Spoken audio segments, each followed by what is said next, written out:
রাসূলের কাছে। সূরা মারিফ আয়াত নম্বর 4 আল্লাহ বলে দিয়েছেন যে তোমাদের 50 বছর সমান আল্লাহর কাছে একদিন, মানে আল্লাহর একদিন দুনিয়ার কত বছর? কথা বলেন 50 বছর।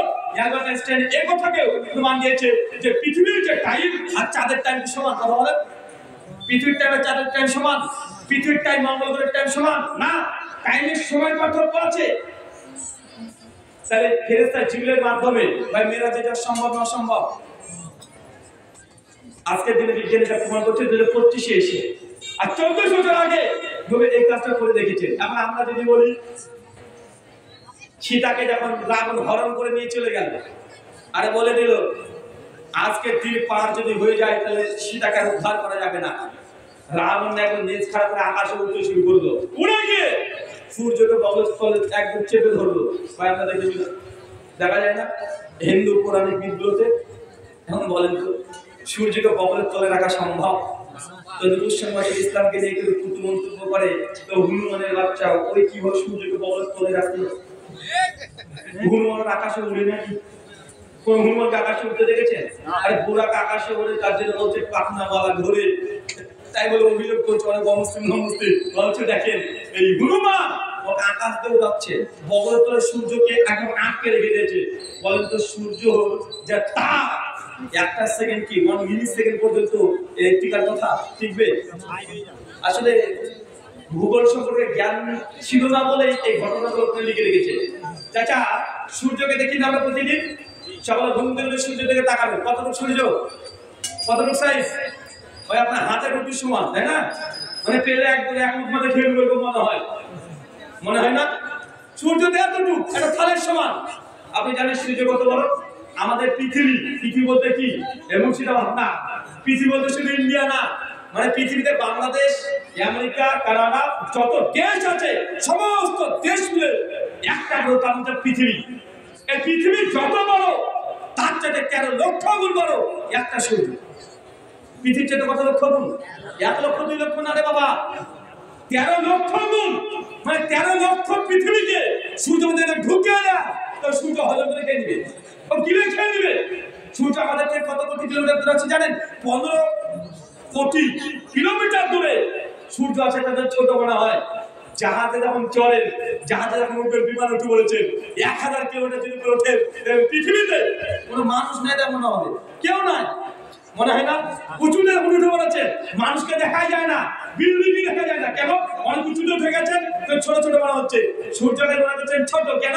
অনেক দূরে আছে, 15 কোটি কিলোমিটার দূরে আছে, তার সূর্য ছোট মনে হয়। অত পৃথিবীর চাইতে লক্ষ গুণ কে বড়? সূর্য। আর ওই হনুমানের বাচ্চা বগলে তুলে দিয়েছে। তারা বলে সায়েন্টিফিক ভাবে এটা যে লিখেছে এই কাহিনী, ও যে বিজ্ঞানের বহ জানতো না, এটা থেকে প্রমাণ হয়। আর তারাই আবার ইসলামতে অভিযোগ করছে আরে মেরাজকে কমপ্লিটলি সায়েন্স দিয়ে প্রুফ করা সম্ভব, কিন্তু অন্য কিছু প্রমাণ করা সম্ভব না। মুসলমান তুমি এখন বুঝতে পারোনি, তুই মনে করছো মৃত্যুর পরে জীবন আছে না নাই? এটাই বৈজ্ঞানিকভাবে প্রমাণ করা সম্ভব, এটা যুক্তি দিয়ে প্রমাণ করা সম্ভব। প্রশ্নোত্তর সময় প্রশ্ন করলে বা অভিযোগ থাকলে আপনি করবেন যুক্তি দিয়ে, সায়েন্স দিয়ে আপনি প্রমাণ করা সম্ভব যে মৃত্যুর পর জীবন অবধারিত আছে। কয়জন ব্যক্তি জান্নাতে ঘর পেয়েছে বলেছিলাম? 3 একজন নাম বলেছি, তার নাম কি? 2 আর একজন খাদিজা। কি নাম বললাম? খাদিজাটাকে আল্লাহর নবীর প্রথম স্ত্রী খাদিজাতুল কুবরা, সহিহ বুখারী 3820 নম্বর হাদিস।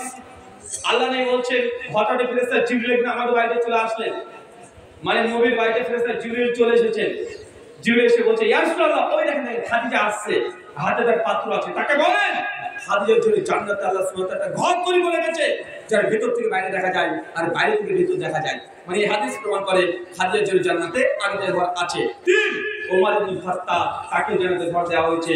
সহিহ বুখারী 3242 নম্বর হাদিস, ওমরের জান্নাতের ঘর এই হাদিসে প্রমাণিত আছে। 3 জনের নাম পেলেন, কথা বলেন পেয়েছে না 3 জন?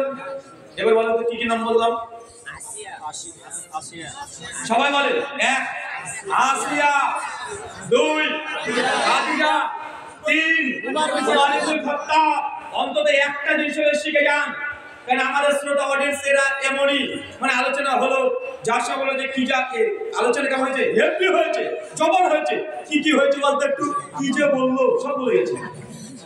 আর চাচা প্রতিদিন আপনার সঙ্গে দেখা হয়, প্রতিদিন আপনাকে দেখি, আলোচনা শেষ আমি গাড়ি দিতে বেরিয়ে যাব আর আপনিও পকেট থেকে বিড়ি মানে বের করে একদম ধরাবেন আর টানতে যাবেন বলে হেভি বক্তব্য হয়েছে।